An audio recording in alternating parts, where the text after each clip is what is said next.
Hello everybody, my name is Dickson and welcome to my senior mastery. My mastery is titled The Exploration of the Subconscious Human Mind. What that basically means is that I'm focusing my artwork on the difficult emotions that we feel as people. As a kid, I always found that I had a hard time expressing myself through words. Because of this, I turned to making art. And as I've grown into making more professional artworks, I realized that I really enjoyed making pieces that not only spoke to my own feelings, but also resonated with others. This mastery topic is meaningful to me because I personally believe that art's purpose is to unite people together, and that is what I wish to accomplish. We begin my presentation with the research that I've collected over these past 2 years. The first half of my research was on color perception. Color perception, or color theory, was a very interesting topic for me as I wanted to focus on pushing the hues in my works in a way that would further communicate the meaning of the piece. There are the obvious choices of blue for sad, yellow for happy, and red for angry. However, these are not only overused, but also a really watered-down version of the way that colors express emotions. In reality, colors can mean a bunch of different things, and they aren't always universal. Color meaning can vary a lot between person to person. Another interesting discovery I found about color is that it only really affects our emotions when it's placed in a setting with context. Seeing a green square won't really change how we feel, but seeing something like a picture of green meat would induce a disgusted feeling. So color only expresses emotions when it is within the context of a 3D object. This was discovered by the researchers Shannon Coy-Kendall and Donald Hoffman, who proposed that this would be called chromatures, a mixture of the Greek word chroma and texture. I also used a plethora of mediums for my pieces, so the other half of my research was on my main 3 mediums, acrylic, oil, and watercolor. I focused mainly on proper methods and techniques. For the rest of this segment, I will be explaining these mediums. Underpaintings historically were created as a technique to map out the value ranges of a piece before committing to the final colors. They were also a form of practice, as apprentices would paint the underlayer before their masters would apply the top layers. They were usually done in earthy, muddy tones because those were the cheapest to make.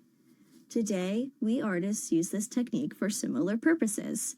Painting the entire piece once gives your hands the muscle memory and helps the overpainting not feel as daunting. Additionally, having the canvas be already covered in colors helps to mask thin spots in the paint as well as lessen white spots of the canvas showing through. Glazing is where you thin down your paints until translucent in order to wash a color onto the canvas. This would blend the bottom color and the glazed color, tinting the hue. Historically, oil painters used this practice along with underpainting. They would paint on the monochrome hues and then glaze over it with the color that they wish for the end product to be. Doing so practically creates pre-made depth, leaving the artist to only have to deepen shadows, brighten highlights, and add any finishing touches. Scumping involves using just a little bit of paint on your brush and scrubbing the bristles into the canvas. This creates a spotty layer of color on top of the dried paint underneath. In doing so, when viewed from further away, our eyes visually blend the top color and the bottom color together. This creates a more natural look and is really helpful for capturing organic objects like plants or skin. Mark making is the act of leaving visible brushstrokes and intentionally creating texture without much blending. This style is often called painterly because it emphasizes that the medium is paint. A major technique that involves this method is impasto, where a piece is painted using stiff brushes, palette knives, and lots of paint in order to create texture on the canvas. It was popularized by famous artist Vincent van Gogh. Hue shifting involves creating subtle changes in hues and the colors of your shadows and highlights. Doing so creates more depth and realism within the piece. Realistically, this makes sense. When an object is shadowed, it's not because the main color itself has become darker, it's because that area is getting less light. When we follow along with the rules of real life when creating paintings, the paintings in turn become more lifelike. The grid method is a technique used to transfer your reference image onto your canvas. It involves placing a grid on top of your reference image and then measuring out a matching grid onto the paper or canvas that you plan on transferring the image to. Then you simply copy every small line inside their reference boxes into their corresponding squares. This helps a lot when making sure your proportions are 1-to-1. Similarly, projection is another image transferring technique. It is rather self-explanatory. You simply use a projector to shine your reference on your paper or canvas and then trace those lines. This method is a bit less tedious and a lot more foolproof than using a grid. The final method of image transfer that I will cover is the freehand technique. This is where you look at your image and do your best to copy it onto your canvas without using any guidelines. It is the fastest, however, it is very easy to mess up. This method is usually reserved for small experimental pieces where the final product isn't as important as the process. Genre paintings are artworks that depict everyday life. As opposed to landscapes and portraits, this style of painting simply shows mundane, common activities. They have been described as screenshots of life. A more well-known artist who commonly paints in this style is Norman Rockwell. The point in creating pieces of these scenes is to emphasize the beauty of everyday life. Another thing that is important in making art is which dimension that piece is in. 2D and 3D are obvious, being what you'd normally think about when thinking of art. However, I often found within my own pieces and the pieces of my peers that there was an obscure middle area that wasn't talked about a lot. I've decided to label it 2.5D, where a piece isn't fully flat, but it isn't fully sculptured either. This would include things like relief sculptures, which is where you layer cutout sections of a flat sheet of material. Usually this is done with paper or cardboard. 2.5D can also be created by sculpting with clay onto a canvas, making mounds of paint in an imposter style, or even adding fabric to your piece. Any 3D element placed on top of a 2D surface creates a 2.5D finished product. Finally, sustained investigations are collages of sketches, notes, color swatches, and anything that involves practice. Doing so brings all of the behind-the-scenes work into one location, making it easier to explain to others how you got to your final piece. Moving on to my influential artists, these are artists who I found myself inspired by when creating my works. Aurora Santika is a contemporary surrealist painter who uses lots of vivid colors and detailed mark making. I find her work interesting because she packs so much symbolism and meaning into her artworks, which are interesting to study even if you aren't explicitly told the thought process behind them. I personally enjoy surrealistic pieces and am actively trying to further push that style into my own artworks. And studying her works has been really helpful. Her use of high-key colors is also astounding, and I hope to make my art even a fraction of how eye-catching hers is. Josh Beyer is a contemporary artist who is most commonly known for his acting career, but he also creates paintings in his own style that he invented called faux fauvism. This style is a play on the historical style of fauvism, which is popular in France around the turn of the 20th century and is characterized by abstract colors and mark making with an emphasis on visible brushstrokes. Working off of this, faux fauvism uses these high-key colors and prominent mark making, but includes lots of shape and texture to create implied figures. I find it really inspiring how he can create what seems to be chaos at a glance, yet becomes comprehensible shapes once you take a closer look. Eric Rue Fontaine is a contemporary artist who mostly focuses on landscapes. He also creates surrealism artworks, but they tend to push more on the realistic style. He enjoys creating pieces that feel joyful and dreamlike, with softer, more comfortable colors. I found it interesting how he could paint such realistic imagery yet be able to keep those fantastical elements in a way that made them look like they belonged in the environment. His style is just so uniquely pretty, and I wish to apply these same principles to my own pieces. Moving on to my pieces, I'll begin with my 2D artwork. They will differ between concentration and breadth. Concentration works are detailed and are more specifically focused on my mastery topic, while breadth works are relaxed and experimental. Self-Portrait of Someone Who Doesn't Exist was a piece I made during the summer, and I created it to express how I felt detached from the people around me. I've always been able to make friends easily, but I find that it's hard for me to actually connect with others even though I really want to. This sort of oxymoron has been difficult for me to express through words, so I decided to create an art piece about it. This was my first full gouache realism piece, and it was especially difficult because I was painting on a canvas. Gouache is a mix between acrylic and watercolor, so it can be opaque, but it can also be thinned down with water and later reactivated after it dries. I personally like using gouache on the more watery side so I can create glazes and washes. However, that was difficult on canvas as it doesn't really soak up the water. Once the canvas was framed, I used a spray bottle filled with water to reactivate the gouache. I then let it drip to create the effect.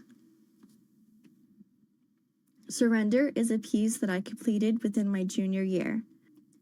The idea behind it was based on a feeling of peace that I had during praise and worship at my church. I wanted to visually share with others what I was experiencing. This piece was my very first watercolor painting. I used multiple different reference photos and pieced them together to create a coherent composition on my paper. It was difficult to create a piece in the first-person perspective, as I wasn't sure how I was going to make it look like it was actually from my eyes. It was a good first try at watercolor and helped me learn a lot about the medium. This piece was featured in art fields at Lake City in 2024. It Seems Alien was created during the summer. I wanted to do a painting of my little sister featuring her lazy eye. Lazy eye is a genetic disorder that runs in my family, and I got diagnosed with it at the age of 8. I was given eye patches that I had to wear over one eye, so I went to school every day looking like a pirate. It made me feel different and ostracized. Because of this, I wanted to create an artwork that expressed how our differences don't make us weird or lesser than, they just make us unique. I decided to freehand the composition. I was inspired by Santika's fantastical paintings, so I went for stylized, realistic, and changed the colors to make her look like an alien. On top of the realistic layer, I added hatching into her skin for a more fantastical texture. I also tried a new method for this painting, which was taking clear acrylic medium and mixing in mica powders. This created shiny and metallic paints that I used for highlights on her face and in her hair. If Time Was Forgiving was created during my senior year. It was for the Myrtle Beach International Airport Art Contest, and the theme was to create an artwork based off of a famous piece and give it a twist. I chose the piece Carnation Lily, Lily Rose by John Singer Sargent. The two girls in the original painting were the daughters of illustrator Frederick Bernard, and I wanted to emphasize this familial bond by making the girls in my piece be me and my little sister. Further than that, though, this piece is about familial relationships and wishing that you had more time with them. I often find myself too exhausted to appreciate the time I have with my family, and it makes me feel guilty. I wanted this piece to capture a perfect world where I could spend all of my time with the people that I love. When beginning this project, I felt intimidated by the medium I chose, which was oil paints. Because of this, I decided to start with an acrylic underpainting. This was also my first time really limiting my base color palette to just the primaries. I focused a lot on hue shifting and accentuating the light from the lanterns. Brookland was my final junior year piece. It features me as a toddler with children's toys set up behind me like a neighborhood. I wanted to capture how we as people tend to try and escape our troubles by losing ourselves in our imagination. I showed this through my own experiences, as I did that exact thing as a child when I was going through a hard time. I would build neighborhoods and towns in my room with my toys and make up stories about the characters and their lives, and this helped me stay distracted from what was going on. In my composition, I placed my younger self within one of these toy neighborhoods. I painted daisies that came out of my head and spread all over the grass as symbolism to show how my thoughts were creating this made-up reality. I first made a digital mock-up for this piece and used the grid method. I worked really hard to create a texture difference between me and the background to help emphasize the difference of imagination and reality. This piece was showcased in ArtField's 2025 at Lake City, South Carolina. The Little Moments is a piece for my junior year, and the idea behind it is taking the time to appreciate the mundane moments. I find that everyday life tends to get overlooked and not seen as beautiful just because it's something you see every day. However, I wanted to argue that these moments can be just as important and meaningful. This painting really was my first dive into creating realism. I hue shifted this piece to have pink tones in order to give feelings of love and nostalgia. I worked really hard to create implied textures, which can be seen especially within the countertops and the window into the oven. This piece is also a genre painting. It was featured in Bros and Chapin in 2024. Objects in Mirror Are Closer Than They Appear was created in my senior year and is about unexpected love. The way that my little sister was brought into my family was unconventional. However, she has grown to become such a major part of our lives in a way that we couldn't have imagined 11 years ago. It is amazing to me how such a wonderful thing has bloomed from an uncertain time. She's the best little sister I could ever ask for, and I'm always so grateful for her being in my life. I wanted to emphasize the warmth and joy, so I took my reference photo and shifted the hues to a more orange-yellow. This works because the color shift is within the context of the visual warmth that is already in the piece. I used the grid method to transfer my image. The hardest part of this piece was adding the reflections in the side of the car. However, I used glazing to create the effect. The final touch was adding the text at the bottom of the mirror. Joy is a Seed and Love is the Pollen was my final piece that I created this year. It is meant to serve as a visual representation of how it feels when you spread joy and love others. Their happiness blooms the beautiful flowers around them, just as our happiness can help others feel good as well. I used projection to transfer my image, however, I freehanded the flower placement. I created blending by watering down my paints in order to glaze. The flowers have a bit of impasto elements, as I built them up with paint so that they would have more of a 3D effect. After I finished painting the entire piece, I added hue shifting into the highlights and shadows of their clothes in order to simulate the colors of their surroundings reflecting onto the fabric. Passing Down Love is a piece for my junior year. I wanted to depict the age-old tradition of teaching skills from generation to generation. My grandmother taught my mom to bake, my mom taught me to love reading, and I taught my little sister to enjoy being creative. I find this deep-rooted need to share what you love with others to be very heartwarming. Passing Down Love is a piece for my senior year. I wanted to depict the age-old tradition of teaching skills from generation to generation. My grandmother taught my mom to bake, my mom taught me to love reading, and I taught my little sister to enjoy being creative. I find this deep-rooted need to share what you love with others to be very heartwarming. I projected to transfer my reference image and then began with a red acrylic wash underpainting. Acrylic wash is basically gouache that is not able to be rehydrated once dried.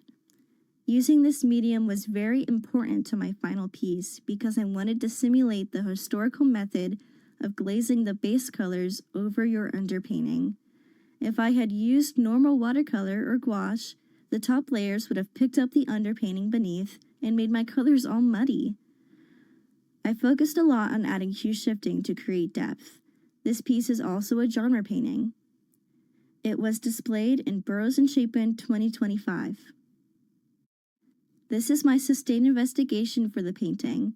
I really wanted to capture this piece as realistic as I could, so I practiced a lot with different kinds of watercolor, methods of underpainting, and styles of hue shifting. Moving on, these are more of my experimental pieces that fit within the 2D and 2.5D range.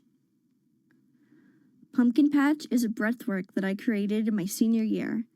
I made this piece in plein air, which means that I was in person looking at the landscape as I painted it. Because of this, I had no reference picture, so the composition was free-handed. I was inspired to do this by my influential artist Rue Fontaine, as he travels around the world in order to get inspiration for his pieces. I thought it would be fun to do the same. However, painting this scene by just looking at it proved to be difficult because I was in an active pumpkin patch and people were buying the pumpkins. I found myself working against time to paint this piece before all the pumpkins were shifted and moved around. I focused mainly on adding as much hue shifting and mark making elements as possible in order to create visual interest. Flowers in the 2.5 is my main piece from this year that really focused on creating a 2.5D artwork. I used cornstarch as a thickening agent in white paint so that I could sculpt these shapes onto my canvas. I call this faux impasto because it's meant to recreate the look of impasto, but is created using a different method. The goal was to make the flowers look like they were coming out of the painting. I worked very hard to add a variety of textures to the flowers. Once I was done adding the texture, I painted over it as I normally would. Penny by the Fire was created in my senior year. It was my first alcohol marker piece, so I thought it would be fun to play around with all of the different colors. I chose a reference picture with dramatic lighting to emphasize the range of colors. I found that it was hard to blend the markers, so I decided to leave this piece gestural and add mark-making elements. I ended up loving how it made the colors feel so dynamic. Elia Brookgreen was created in my senior year. After making Penny by the Fire, I found that I really liked this medium and wanted to try it again on a larger scale. I chose another piece with dramatic lighting in order to practice hue shifting. I deliberately chose alcohol markers as the medium to practice because I found that it was similar enough to watercolor that it helped me better understand how colors work together when layered in thin coats. I also attempted glazing in this piece, and I achieved it by mixing a bit of marker ink into a small pot of rubbing alcohol. I used this mixture as a thin base coat in order to tone the piece and create color harmony. Caring for Each Other is a piece that I created this year. I had originally wanted to do just a normal oil study, however, I quickly realized that my tiny paintbrushes were far too soft for this medium. Because of this, I shifted my focus to impasto, and mainly used a large stiff brush and my palette knife to apply the paint to the canvas.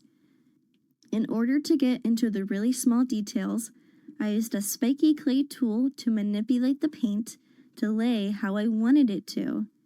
I found that I really loved this effect, and it was the start of me getting into a big impasto phase towards the end of the school year. Night Has Fallen was my very first piece in my junior year. I had never painted anything so detailed before, and I had no prior research, so this piece was a big struggle for me. I tried out so many different poses and angles and little thumbnail sketches before choosing this one as my favorite composition. I purposefully chose dark, cool colors for inside the room so that the bit of area behind the door could have a sharp contrast. Despite my lack of knowledge on techniques, I liked the texture that I was able to create in this piece. Mountain Laurels was painted in my junior year. It was my very first ever oil painting, so I had a lot of help from my friend Mac when getting started. I chose 3 different reference pictures and then took my favorite flowers from each picture and photoshopped them together into one composition. This piece took a very long time for me because, again, I had no prior knowledge of this medium, leaving me to learn from trial and error. Siblings as Paper Crafts is a breathwork that I created this year. I had originally wanted to paint a gouache impasto piece. However, my first attempt showed that gouache cracks when it is built up too thick. Because of this, I restarted and painted this piece normally. I really wanted to emphasize the spotlight lighting. In my own house, this is my front door, and right next to it on the wall is a circle mirror. Every morning I notice how the mirror reflects a perfect spotlight onto the crafts me and my siblings did with our babysitter when we were younger, and so I wanted to capture that in a piece. Come Sit With Us is the chalk art piece that me and my friend Mac made for the 2025 Chalk Day at AAST. For those who don't know, Chalk Day is basically where all of the art majors spend the entire day outside, creating a piece of work on the sidewalk blocks outside of our school. Last year, Mac and I were inspired by faux fauvism. However, this year we decided to go completely different and create a piece that looked like a picnic blanket was laid on the sidewalk. To complement the picnic blanket, I created food props with foam and fabric, which we placed on top of the piece after it was completed. This made our piece into the only 2.5D artwork that was created during Chalk Day this year. This is the image blown up larger so you can get a better view of the details. Now moving on to my 3D artworks. An out-of-body experience was created during the summer. It's meant to depict the feeling of dissociation, which is something that I personally struggle with. I get so lost in my head that I forget to ground myself in reality and remember that everything really is temporary. I purposely gave this piece a sterile and inorganic feeling by utilizing straight lines in the composition. I began by cutting out the cardboard squares. Each one gets smaller by an inch, creating that illusion of the hallway getting further and further away. I also turned this into a cardboard relief piece by adding extra layers of cardboard, making the hallway look more three-dimensional. They were painted in a way that made the pieces get darker the further away they were from the viewer. These are more pictures of it. One is of another angle to show how the pieces are set up on the baseboards, and the other is an in-progress picture. Broken and Mended was my final summer work. The idea behind this piece was physically showing how it feels to live with a chronic illness. I started developing carpal tunnel syndrome at the beginning of my junior year, right after my very first work. It has since gotten worse and has hindered my ability to create art and do the things that I love. A big inspiration for this piece was the Japanese art of kintsugi, which is where broken pottery is mended with gold. It is believed that in doing so, the repairs honor the life of the pottery and even make them more valuable. The pieces of the hand are held together with golden wire, reflecting the practice of kintsugi. I wanted this piece to be an inspiration for both myself and others to show that our journeys make us stronger. I casted the hand with plaster and broke it into pieces with a hammer. I then chose where I wanted the wires to be and drilled holes into the plaster. To attach the base of the wrist to the pedestal, I drilled 2 holes in both the wood and plaster before filling them with epoxy. I then placed 2 long scrolls into the holes and let the epoxy harden around them, creating a very strong bond. The wires and plaster pieces were held together with epoxy as well. Here are some progress photos. On the left is the mold that I made in order to cast the hand. In the middle is the hand in pieces, and on the right is the hand held together with wire. Redemption was created during my junior year. The idea behind it was capturing the feeling of being freed from the past. I began with a cardboard mock-up. The hands were sculpted out of clay with a wire armature inside, and then the glass shards were glued together to look like flames. I found 2 boxes for the top and bottom pieces, and then had plexiglass rectangles cut before sanding and polishing the edges to give them a cleaner finish. The plexiglass simply slotted into place, and the end pieces were attached to each side. LEDs were also placed inside so the sculpture can light up.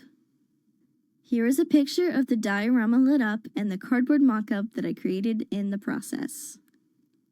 Perception in the Reflection was the last 3D sculpture that I created this year. It is meant to be a visual representation of how other people's words can affect us. One mean comment can warp someone's perception of themselves for years. One passing sentence to you could be a mantra in the mind of another. It's important to not only be conscious of what you say, but to also realize that other people's comments don't define who you are. I sculpted the figures out of Sculpey ultralight clay, then built the mirror out of balsa wood. The reflective part of the mirror was made by placing mirror vinyl sheets on both sides of a piece of craft foam. The finishing touch was adding the sentences onto the mirror, which were created with a label maker and cut down to size. Here are some more angles of this piece. It rests on a motorized lazy Susan so that the piece turns by itself. This is a sustained investigation of my process when making the piece. And finally, my closing statements. The time I spent here exponentially grew my skills as an artist because this environment had me wanting to push myself to get better and try new things. I originally didn't care too much for the competitions, however.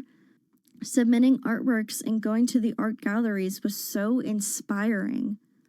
I found myself in an area of artists supporting artists, and it truly helped me realize how much I needed to get into this world. Being in this major has also impacted my social skills positively. Not only did I grow more in creativity, but also community involvement, professionalism, and collaboration. We participated in events like Trunk or Treat and Chalk Day, and 2 of my friends and I even volunteered to paint a mural for a local church. We learned how to talk with others and explain our artworks in a professional setting, and even feel comfortable doing so, as visitors would often come by and be curious about our works. We spent the entirety of these 2 years collaborating and talking with each other about our ideas for potential artworks, which only helped strengthen both the outcome of the pieces and our bonds that we have together as friends. My advice to any rising junior or senior is to stay proactive. This environment is an ever-evolving one, and that means you have to be evolving with it. Do not let yourself get behind, and work hard to produce quality works because it will pay off in the end. Overall, I really enjoyed my time here. This was such an amazing experience and opportunity that has changed my life. This fall, I will be attending Uri Georgetown Technical College for a certification in phlebotomy and an associate's degree in medical laboratory technology. I know that sounds a bit out of left field since I am an art major, but it's for a good reason. There is a current lack of people working in the medical field, and as I've personally dealt with having myself and family be unable to get the help that they need, I felt like I wanted to help bridge that gap. Having this education will also set me up so that I can be able to move anywhere and be able to find a stable, well-paying job that can help fuel my love for creating art. And with the skills that I have learned from this major, I am certain that I'll be able to exceed in this workforce. Thank you so much to all of my teachers, family, and friends. I could not have been able to do this without you guys. Thank you for visiting my senior exhibition of mastery.